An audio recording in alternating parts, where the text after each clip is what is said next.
நம்ம இன்னைக்கு 5-10 நிமிஷத்தில் சட்டுன்னு ரெடி பண்ணக்கூடிய தக்காளி சாதம் எப்படி செய்கிறதுன்னு பார்க்க போகிறோம்.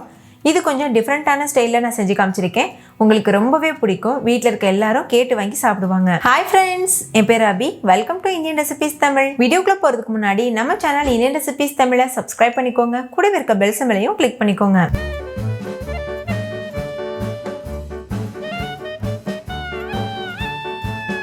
ஃபஸ்ட் இந்த ரெசிபி பண்ணுறதுக்கு 8 மீடியம் சைஸ் அளவு தக்காளியை ஒரு கடாயில் சேர்த்துக்கோங்க. இது கூடவே 10-15 வரமிளகாய் சேர்த்துக்கோங்க. இது முங்குறது அளவுக்கு தண்ணி சேர்த்துக்கோங்க. நான் காஷ்மீரி மிளகாய் சேர்த்துருக்கேன். இந்த மிளகாய் கலர் நல்லா கொடுக்கும், காரம் கம்மியாக இருக்கும். இப்போ மூடி போட்டு மூடிட்டு ஹை ஃப்ளேமில் வச்சு ஒரு 10 நிமிஷத்துக்கு கொதிக்க வச்சுக்கோங்க. 10 நிமிஷத்துக்கு அப்புறமா ஓப்பன் பண்ணி பாருங்கள். மிளகாய் தக்காளி ரெண்டுமே நல்லா சாஃப்டாக வெந்து வந்திருக்கும். தண்ணியிலிருந்து மிளகாயும் தக்காளியும் தனியாக எடுத்துகிட்டு இது போல் ஒரு மிக்சி ஜாருக்கு மாற்றிக்கோங்க. தோலெல்லாம் எடுக்கணும்னு அவசியம் இல்லை, அப்படியே சேர்த்துக்கோங்க. சேர்த்துட்டு நல்லா ஆறுனதுக்கப்புறமா எந்த அளவுக்கு முடியுமோ அந்தளவுக்கு ஃபைன் பேஸ்ட்டாக அரைச்சி எடுத்துக்கோங்க. தேவைப்பட்டதுன்னா மட்டும் கொஞ்சமாக தண்ணி சேர்த்துக்கோங்க. தக்காளியில் இருக்க தண்ணியே போதுமானதாக இருக்கும். ஒரு வேளை தேவைப்பட்டதுன்னா ஒரு 1/4 கப் தண்ணி சேர்த்துக்கலாம். இப்போ ஒரு கடாயில் 3 டேபிள் ஸ்பூன் எண்ணெய், 1 டேபிள் ஸ்பூன் நெய், இது ரெண்டையும் சூடுபடுத்திக்கோங்க. எண்ணெய் சூடானதுக்கப்புறமா கடுகு, உளுத்தம்பருப்பு, சீரகம், கடலைப்பருப்பு இது எல்லாமே ஒரு டீஸ்பூன் சேர்த்துக்கோங்க. கூடவே 2 பிரிஞ்சி இலை சேர்த்துக்கோங்க. 1 துண்டு பட்டை சேர்த்துக்கோங்க. 1 ஸ்டார் பூ சேர்த்துக்கோங்க. கூடவே 3 ஏலக்காய் சேர்த்துக்கோங்க. ஸ்டவ் லோ ஃப்ளேம்லேயே இருக்கட்டும். இப்போ இதை நல்லா மிக்ஸ் பண்ணிக்கோங்க.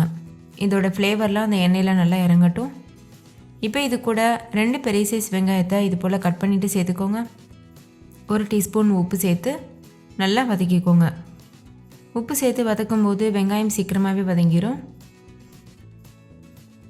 ஸ்டவ்வை ஹை ஃப்ளேமில் வச்சுட்டு இதை நல்லா வதக்கிடுங்க, முழுமையாக வதங்கணும். இது கூடவே இஞ்சி பூண்டு விழுது சேர்த்துக்கோங்க. 1 டேபிள் ஸ்பூன் கிட்ட இஞ்சி பூண்டு விழுது சேர்த்துக்கோங்க.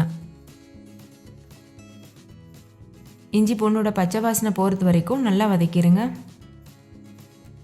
நம்ம நார்மல் தக்காளி சாதத்தில் என்னெல்லாம் பொருட்கள் சேர்ப்போமோ அதுதான் சேர்க்குறோம். ஆனால் இது ஸ்டோர் பண்ணுறதுக்காக தான் இந்த மெத்தடில் பண்ணுறோம்.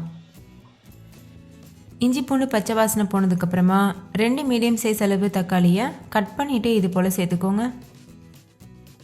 சேர்த்துட்டு தக்காளி முழுமையாக வதங்குறது வரைக்கும் வதக்கிக்கோங்க. தக்காளி நல்லா வதங்கினதுக்கப்புறமா 1 கைப்பிடி அளவு கொத்தமல்லி இலை, 1 கைப்பிடி அளவு புதினா இலை, இது ரெண்டையும் சேர்த்துக்கோங்க. கொத்தமல்லி இலையை நல்லா கட் பண்ணிவிட்டு சேர்த்துக்கோங்க. அடுத்து இது கூட 1 கைப்பிடி அளவு முந்திரி பருப்பு சேர்த்துக்கோங்க. முந்திரி பருப்பு நெய்யிலேயே சேர்த்து வதக்கியிருக்கணும், நான் மறந்துட்டேன், அதனால் இப்போ சேர்த்துருக்கேன். நீங்கள் செய்யும்போது நெய்யிலேயே சேர்த்து நல்லா வறுத்துருங்க. அடுத்து இது கூட 1 டீஸ்பூன் மஞ்சள் தூள் சேர்த்துக்கோங்க. இப்போ ஸ்டவ்வை முழுமையாக லோ ஃப்ளேமில் வச்சிடணும். அப்போ தான் மசாலாஸ் கரிஞ்சு போயிடாமல் இருக்கும்.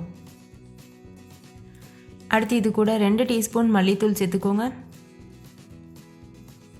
நம்ம ஏற்கனவே தக்காளியோட சேர்த்து மிளகாய் அரைச்சிருக்கோம். அதனால் இப்போ நம்ம மிளகாத்தூள் சேர்க்க வேண்டாம். மல்லித்தூளும் மஞ்சள் தூளும் மட்டும் சேர்த்தா போதும். சேர்த்துட்டு ஸ்டவ்வை லோ ஃப்ளேமில் வச்சு இது நல்லா வதக்கிடுங்க. மசாலாவோட பச்சை வாசனை போகிறது வரைக்கும் நல்லா வதக்கிடுங்க.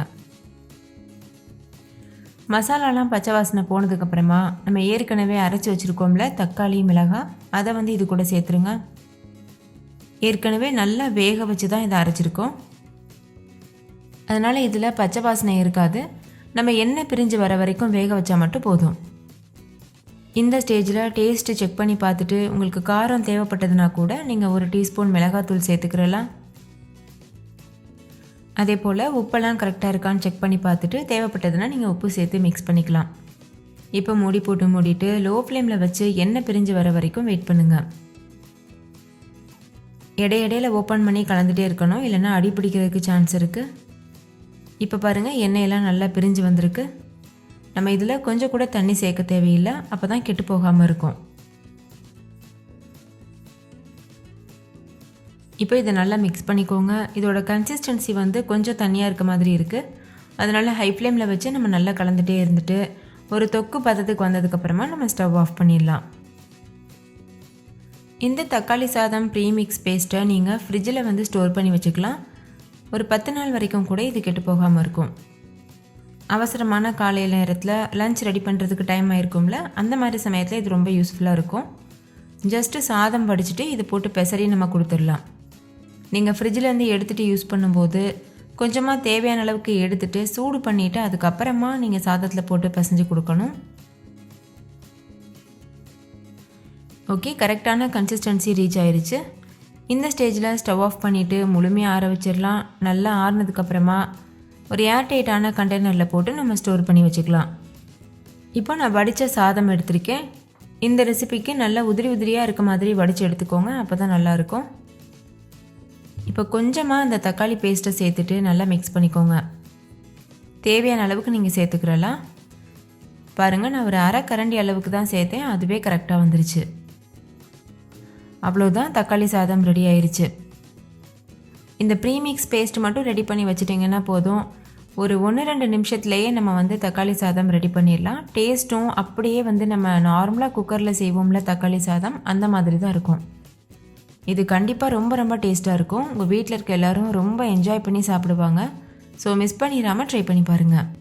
ஓகே ஃப்ரெண்ட்ஸ், இந்த டொமேட்டோ ரைஸ் உங்களுக்கு ரொம்ப பிடிச்சிருந்தா லைக் பண்ணுங்கள், உங்கள் ஃப்ரெண்ட்ஸ் கூடவும் ஷேர் பண்ணுங்கள்.